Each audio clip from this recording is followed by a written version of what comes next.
जय हिंद दोस्तों, मेरे चैनल डिफेंस डिस्कशन में आप सभी का स्वागत है। आई होप आप सभी ठीक होंगे। शाम के 7 बज चुके हैं। डिफेंस से जुड़ी कुछ खास और अहम खबरें लेकर मैं आपके सामने हाजिर हूं। आज कार्यक्रम की शुरुआत असम राइफल की खबर के साथ नहीं करूंगा। मेरे पास 2 खबरें हैं, वो मैं आपको दिखाऊंगा। लेकिन पहले भारतीय सेना से जुड़ी बड़ी खबर। हाल ही में एक खबर आती है कि भारतीय सेना के एक सूबेदार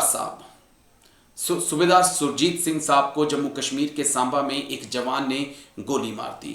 उसके बाद इलाज के दौरान उनकी मौत हो गई। लेकिन अब जो जानकारी आई हैं दोस्तों, वो जानकारी ये है कि 1 नहीं, 2 नहीं, 3 नहीं, 6 गोलियां जो हैं वो सूबेदार साहब को मारी गई थी। ये हमारे सोर्सेज हमें बता रहे हैं। और साथ ही में गोली मारकर जो जवान था पारुल शर्मा गायब हो गया था। अब उसको भी गिरफ्तार कर लिया है। कश्मीर से एक चौंकाने वाली खबर आई कि जम्मू कश्मीर के सांबा में एक सूबेदार साहब को गोली लगी है, वो घायल हैं और इलाज के दौरान उनकी मौत हो चुकी है। बाद में क्लियर पिक्चर सामने आई कि एक जवान ने गुस्से में आकर, ड्यूटी रोस्टर से नाराज होकर गुस्से में आकर सूबेदार सुरजीत सिंह को गोली मार दी थी और वो वहां से फरार हो गए थे।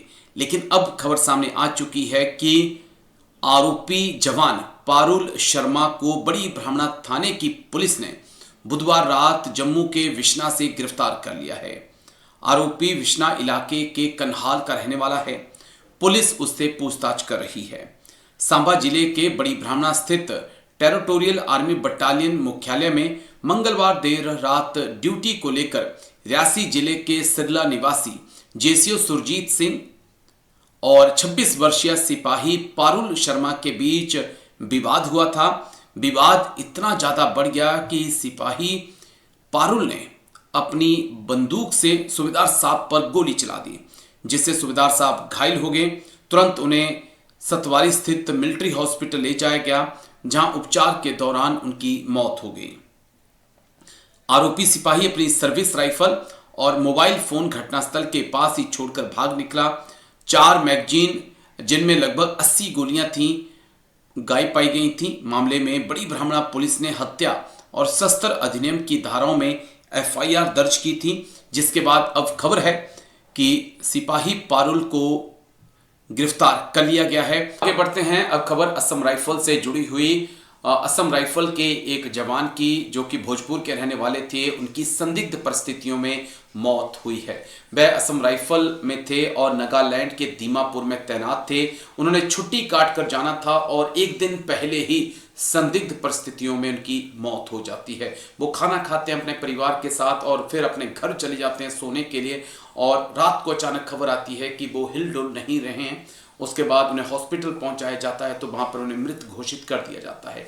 लेकिन असम राइफल के इस जवान की मौत कैसे हुई अभी तक क्लियर नहीं हो पाया, क्योंकि वो खुश थे, ड्यूटी पर जाने के लिए तैयार थे, परिवार के साथ बैठकर खाना भी खाया, फिर अपने घर सोने के लिए चले गए। हुआ क्या, इसके लिए शायद पोस्टमार्टम रिपोर्ट का इंतजार किया जा रहा है। दोस्तों, एक बेहद चौंकाने वाला मामला सामने आया है, जहां पर असम राइफल के जवान की, जो घर छुट्टी आए हुए थे, संदिग्ध हालत में मौत हो गई है। भोजपुर जिले के चरपोखरी थाना क्षेत्र के घनौती गांव में गुरुवार की सुबह छुट्टी पर घर आए असम राइफल की जवान की संदेहास्पद परिस्थितियों में मौत हो गई। बाद में शव बरामद किया गया। मृतक 40 वर्षीय पप्पू कुमार मिश्रा चरपोखरी थाना क्षेत्र के घनौती गांव का रहने वाला था। वह असम राइफल में जवान थे और वर्तमान में नागालैंड के दीमापुर में तैनात थे। शव का पोस्टमार्टम सदर हॉस्पिटल में कराया गया। इधर मृतक के भाई रवि मिश्रा ने बताया कि पप्पू कुमार मिश्रा 8 दिसंबर को दीमापुर से छुट्टी लेकर घर आए थे और 24 दिसंबर को वापस ड्यूटी पर लौटने वाले थे। बुधवार की रात सभी सदस्यों ने एक साथ भोजन किया। इसके बाद पप्पू कुमार अपने अलग घर में सोने चले गए और सुबह उनके पास फोन आया कि पप्पू कुमार की तबीयत बिगड़ गई है और वो हिल डुल नहीं रहे हैं।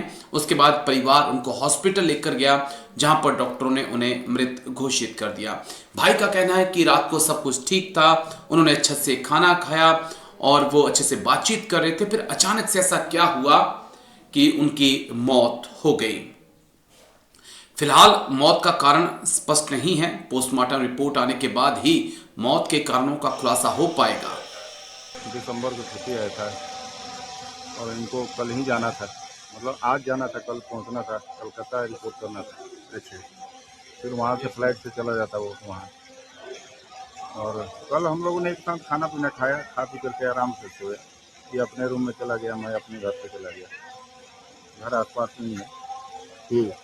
सुबह हमारे घर में फ़ोन आया कि वो उठ नहीं रहा है, जल्दी आ जाओ।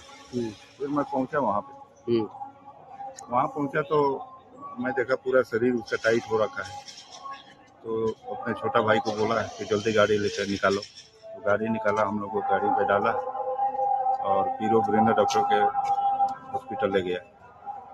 वहाँ उन्होंने। ये दोस्तों आगे बढ़ते हैं। ऑपरेशन सिंदूर में एक ऐसी तस्वीर सामने आई थी जिसने पूरे हिंदुस्तानियों का दिल जीत लिया था, जहां पर एक मासूम सा बच्चा हाथ में लस्सी, दही, दूध, गिलास हाथ में लेकर अक्सर वो भारतीय सेना की चौकियों की तरफ जाता था। वहां पर फौजियों को वो दूध, लस्सी कुछ ना कुछ देकर आता था। याद होंगी आपको वो तस्वीरें, हम अभी तक नहीं भूल पाए हैं। बहुत ज़्यादा चर्चा उन तस्वीरों की हुई थी।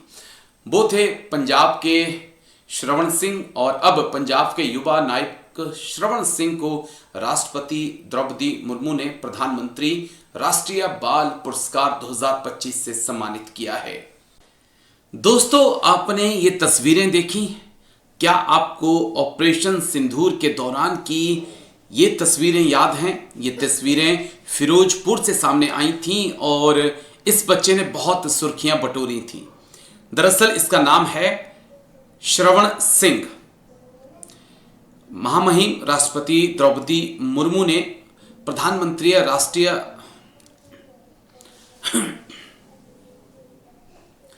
दोस्तों, क्या आपने तस्वीरें देखी हैं? क्या आपको ये बच्चा याद है? ऑपरेशन सिंदूर के दौरान ये तस्वीरें बहुत ज़्यादा वायरल हुई थी और इस बच्चे की बहुत ज़्यादा चर्चा हुई थी। ये बच्चा जो है वो पंजाब के फिरोजपुर का रहने वाला है।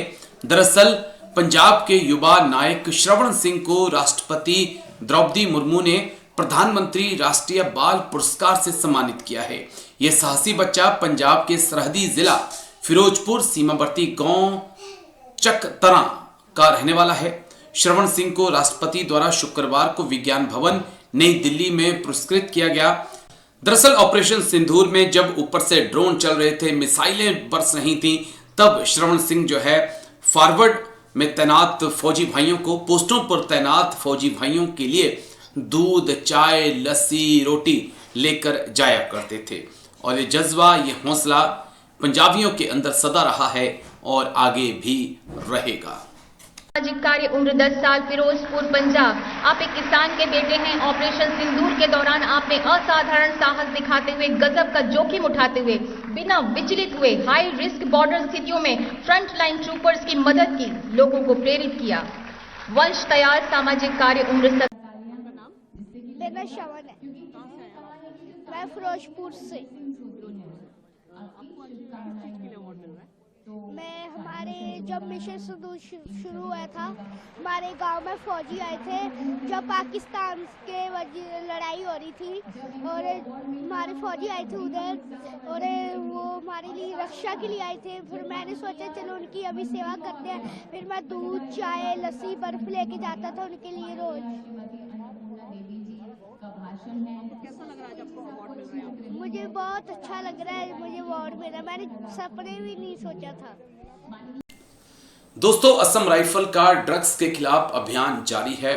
ड्रग फ्री नॉर्थ ईस्ट करने के लिए असम राइफल लगातार कोशिश कर रही है और इसके तहत कई जगह पर छापेमारी की जा रही है, कई लोगों को पकड़ा जा रहा है। दरअसल ये मिशन सिर्फ ड्रग फ्री नॉर्थ ईस्ट का नहीं है। अगर नॉर्थ ईस्ट से आ रही ड्रग्स की खेप पर रोक लग जाती है तो ये ड्रग फ्री इंडिया करने की असम राइफल की अनोखी मुहिम है और जिसमें हमारे असम राइफल के जवान दिन रात लगे हुए हैं। इसके लिए एक सैल्यूट, क्योंकि बहुत जरूरी है। मुझे लगता है कि इस देश के युवा के लिए सबसे बड़ा खतरा अगर किसी का है तो वो ड्रग्स का है और इसी खतरे से बचाने में देश को, देश के युवा को असम राइफल लगी हुई है। दोस्तों, असम राइफल एक बेहद खास मिशन में जुटी हुई है। यह मिशन है नॉर्थ ईस्ट को ड्रग फ्री करना, और इसके तहत असम राइफल लगातार ड्रग तस्करों के खिलाफ कड़ी कार्रवाई कर रही है। दरअसल मणिपुर से एक बड़ी खबर आई है। असम राइफल ने मणिपुर में ड्रग्स की बड़ी खेप पकड़ी। विशिष्ट खुफिया जानकारी के आधार पर असम राइफल ने मणिपुर पुलिस के साथ मिलकर 24 दिसंबर 2025 को जिरीबाम में एक संयुक्त मादक पदार्थ विरोधी अभियान चलाया। इस अभियान के परिणामस्वरूप एक ट्रक से लगभग 40 करोड़ रुपए मूल्य की 1,60,000 याबा गोलियां बरामद की गईं और एक व्यक्ति को भी गिरफ्तार किया गया।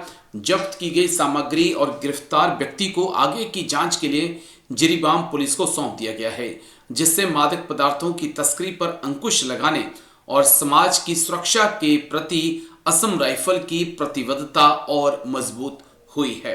तो ये बात सिर्फ नॉर्थ ईस्ट की नहीं है दोस्तों, नॉर्थ ईस्ट से ही ड्रग्स जो आती है वो पूरे भारत में सप्लाई होती है। अगर यहाँ पर असम राइफल एक वैरियर के तौर पे काम करती है तो ये मान के चलिए नॉर्थ ईस्ट नहीं बल्कि पूरे हिंदुस्तान को ड्रग फ्री करने में असम राइफल एक बड़ी अहम भूमिका अदा कर रही है। और ये जरूरी है कि देश के युवा को बचाने के लिए, क्योंकि इस देश की रीढ़ वही है, युवा ही है, और अगर उसको ही ड्रग की लत लग जाएगी तो शायद वो इस देश के लिए बहुत बुरा होगा। और इसलिए असम राइफल लगातार ड्रग तस्करों के ऊपर कार्रवाई कर रही है।